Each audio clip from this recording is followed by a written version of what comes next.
Hey everyone, Coach Eric here, and I'm going to be doing another video today on achieving results through our program. And this one is going to be for the avatar client that wants to build muscle.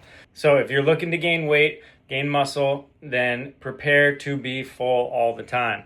So there is two options of going about this. There's the dirty bulk option, which is basically a unhealthy approach to gain a lot of weight. So it means you're going to have a huge surplus in calories, usually from things like ice cream and junk foods, so that you can get a ton of calories.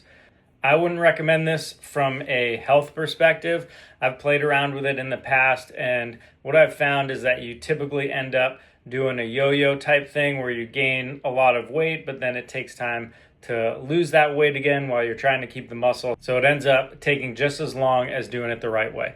So the right way that I would recommend is getting a slight surplus in calories, maybe 500 to 750 calories above your basal metabolic rate, which you can find with an in-body scan. So those are included with your membership every 3 months, and we'll give you that basal metabolic rate so that you can calculate how many calories you need to intake in order to gain some muscle. However, it's not just about calories. We also need to focus on protein. So protein, you want to get about 1 ounce of protein for every pound of body weight that you are. So if you're 175 pounds, or if you're looking to be 170 pounds, we want to shoot for about 175 grams of protein. As for your workouts, you want to aim for 3 to 4 days of CrossFit, and then take that 5th day to be a pure strength day where you can do, lifting, maybe even some bodybuilding type movements if you want.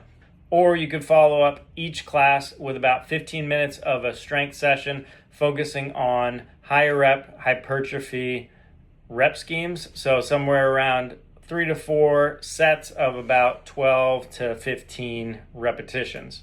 You want to start with the larger muscle groups like your lats, shoulders, pecs, hips, quads, glutes, and then work your way out to the smaller muscles like your biceps, triceps, etc. You can also go a little heavier and move a little bit slower on your regular CrossFit workout. So, for example, if there's push jerks in that workout, you could modify to strict press so that you're moving slower, more time under tension to help trigger that muscle growth. Finally, you want to focus on your sleep, getting about 7 to 8 hours of sleep. That's when our muscles are going to repair and grow. And so we want to focus on that recovery aspect of it, because that's when our muscles grow. So we need that hypertrophy, that muscle breakdown, in order to trigger that repair and that muscle growth. But if you don't recover, you're not going to be gaining muscle. All right, so hopefully that helped. If you have any questions, let me know.